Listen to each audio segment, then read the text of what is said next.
સૌરાષ્ટ્રનું અગ્રીમ ગણાતું Gondal marketing yard ડુંગળી અને મગફળીની આવકથી ઉભરાઈ.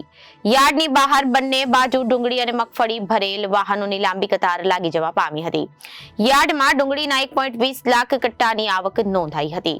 સૌરાષ્ટ્રનું અગ્રીમ ગણાતું ગોંડલ માર્કેટિંગ યાર્ડ ડુંગળી અને મગફળીની આવકથી ઉભરાયું છે.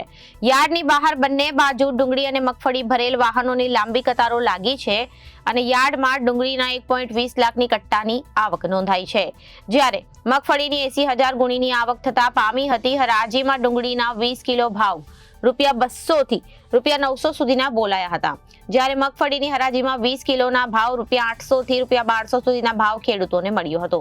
જ્યાં સુધી યાર્ડના સત્તાધીશો દ્વારા ડુંગળી અને મગફળીની જણસીની આવકને અન્ય જાહેરાત ન કરવામાં આવે ત્યાં સુધી બંને જણસીની આવક બંધ કરવામાં આવી. સમગ્ર સૌરાષ્ટ્રમાંથી ખેડૂતો પોતાની જણસી વેચવા ગોંડલ માર્કેટિંગ યાર્ડમાં આવતા હોય છે. આજરોજ ગોંડલ માર્કેટિંગ યાર્ડમાં ડુંગળીની અને મગફળીની આવક કરવામાં આવી હતી. સમગ્ર સૌરાષ્ટ્રમાંથી જે રીતે ખેડૂતોને ગોંડલ માર્કેટિંગ યાર્ડ ઉપર ભરોસો છે, એના ભાગરૂપે ડુંગળીની આવક ગોંડલ માર્કેટિંગ યાર્ડમાં 1 લાખથી 1,15,20,000 કટ્ટાની આવક થઈ હતી, જ્યારે ડુંગળીની મરચાની મગફળીની આવક 80,000 જેવી બોરીની આવક થઈ હતી.